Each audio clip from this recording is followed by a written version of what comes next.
Cekcok anak berujung duel maut orang tua di Pulau Kodingareng, Kecamatan Kepulauan Sangkarang, Kota Makassar, Sulawesi Selatan.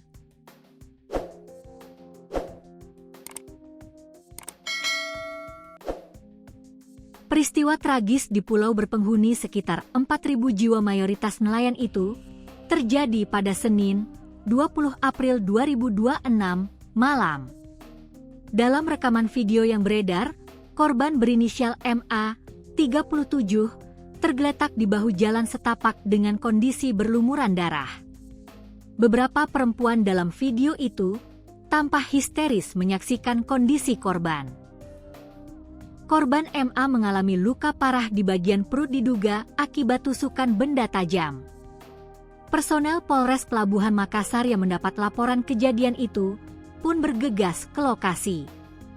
Menggunakan speedboat, Pulau Spermonde berjarak 25 km atau 15,53 mil itu dijangkau kurang lebih 45 menit perjalanan. Sementara, jenazah korban Mi kini telah berada di RS Bayangkara, Makassar. Jenazah dijemput tim Polres Pelabuhan Makassar menggunakan speedboat. Lalu disambut ambulans tim Dokpol Bidokes Polda Sulsel. Begitu tiba di dermaga Pelabuhan Pautere, Selasa, 21 April 2026, dini hari.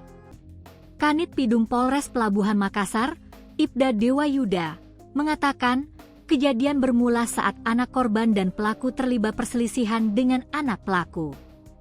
Jadi awal mulanya itu ada perselisihan anak korban dan anak pelaku yang sebelumnya bermasalah, kata Ibda Dewa Yuda. Korban yang mendapat aduan dari anaknya, kata Dewa, pun mendatangi pelaku hingga keduanya terlibat adu mulut. Adu mulut itu rupanya membuat keduanya tersulut emosi hingga berujung adu fisik. Kemudian terjadi perselisihan antar orang tua yang di mana mereka berkelahi, ujar Dewa Yuda. Kemudian terjadi penikaman yang di mana korban ini berinisial Emma usia 37 tahun. Pelaku berinisial I yang berusia 40 tahun, sambungnya. Terduga pelaku berinisial I yang juga nelayan, kini telah diamankan polisi. Ia disebut menyerahkan diri seusai melihat MA tersungkur berlumuran darah. Saat ini, I menjalani pemeriksaan di Polres Pelabuhan Makassar. Pelaku menyerahkan diri sendiri ke Polres Pelabuhan Makassar.